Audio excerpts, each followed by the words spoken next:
Good evening and welcome to Northern Lakes College Virtual Open House 2024. Excuse me. Good evening and welcome to Northern Lakes College Virtual Open House 2024. My name is Dave Cutler. I'm an industrial mechanic / millwright, and I teach a program up here at Northern Lakes College in Grand Prairie. I've currently got students in class right now. I can say with utmost confidence they are learning and they seem to be enjoying themselves, which is basically what any instructor likes to see in here. Well, I'll get into the heart of the presentation. And I've done this presentation at high schools. I've done them at our virtual open houses before. And I've also done them at Skills Canada competitions. The first question I've been asked, and I've been asked it countless times, is very first question, what is a millwright? Well, millwrights are a lot of things. And that is a hard question to answer. If you look at the millwright trade, we've got a little bit of every other trade in ours.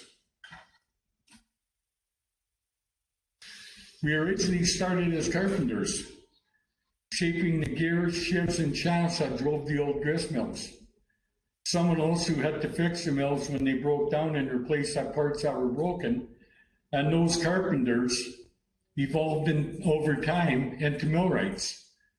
So we became, instead of fabricators, we also became parts replacers, as well as fabricators. And that continues on to this day. We are called many things: industrial mechanics in Canada or millwrights, technicians in the United States, and fitters in Great Britain, to name a few. No matter what we're called, we're troubleshooters.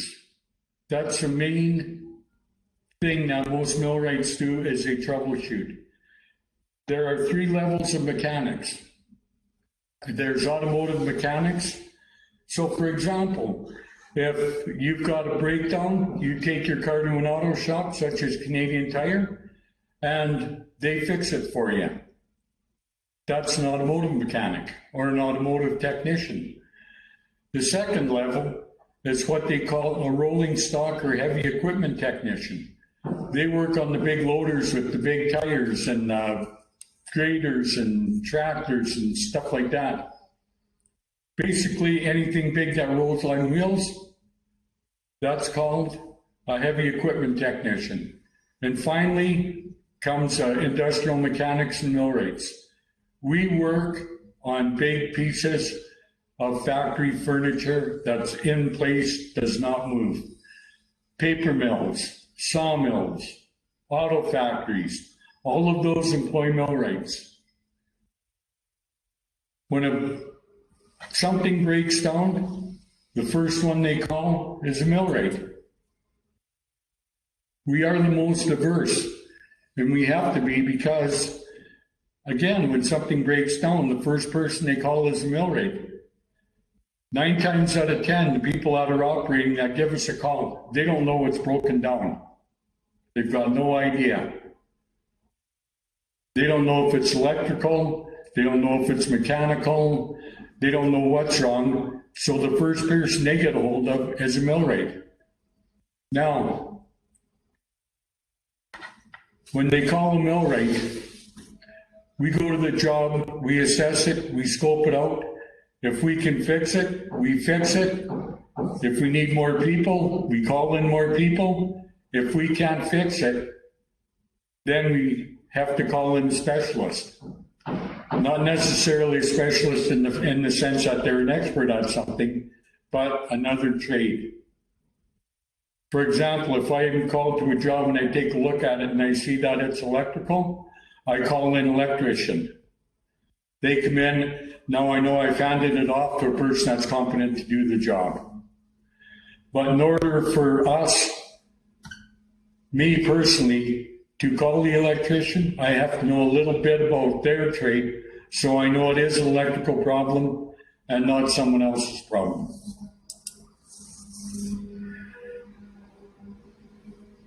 If we can, we don't just repair it. Repairing is the easy part. Repairing could just be a simple matter of going in and changing out enough parts until you find the one that works, and away you go. That is a quick solution to the problem, and it's a poor solution to the problem. Unless you find the root cause of the problem and fix it, you're bound to have another breakdown. And that's what millwrights do. We find the root cause of the problem. Now, after we fix the machine, it's up and running again. We find the root cause of the problem, or we do it before the machine is up and running. But we have to find the root cause of the problem. That's why we have to know a little bit about every other trade, so we can apply that knowledge when we're doing our troubleshooting and we're trying to find the problem. We have to have some knowledge of electrical, pipe fitting, welding, heavy duty, rolling equipment, refrigeration, heating and ventilation, basically an understanding of all the other trades.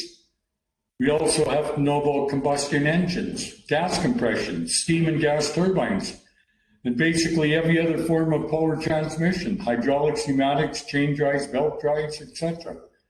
We have to know all of this stuff, because all of this stuff, at some time or another, we're going to have to troubleshoot it, we're going to have to repair it. We also have to perform non-destructive testing, vibration analysis, preventive maintenance, predictive maintenance. We are parts orders, we have to know which parts to order. Once that part comes in, we have to know how to replace it. If we can't fix it, we call in a specialist that can. In short, we are literally the doctors of industry. It's like when you go to your family doctor, you've got a headache.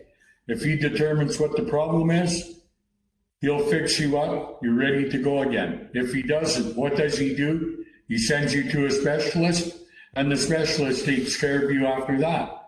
Literally, we do the same thing, only we don't work on humans, we work on industrial equipment.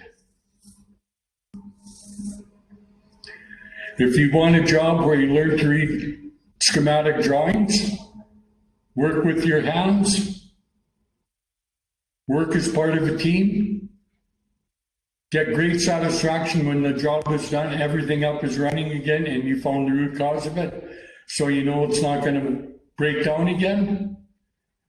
Don't mind doing something different every day, because our job is so diverse. Chances are you're not going to have more than a couple of days in a row and you're working on the same thing. Make use of some technology. This is some of the technology we use here. Better make sure I don't shine the laser in my face. This is an IR camera, or an infrared camera. This tells us where hotspots are in the machine, so we don't have to take the machine apart to find out what the problem is. Rather than ripping the whole machine apart, we can only take enough apart that we need to get at the equipment and to get at that area that needs to be fixed.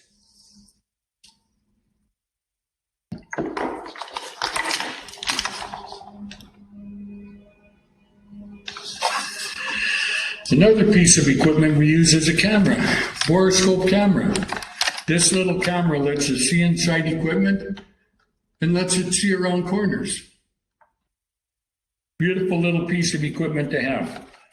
We can look inside equipment without having to take it apart. Beautiful stuff.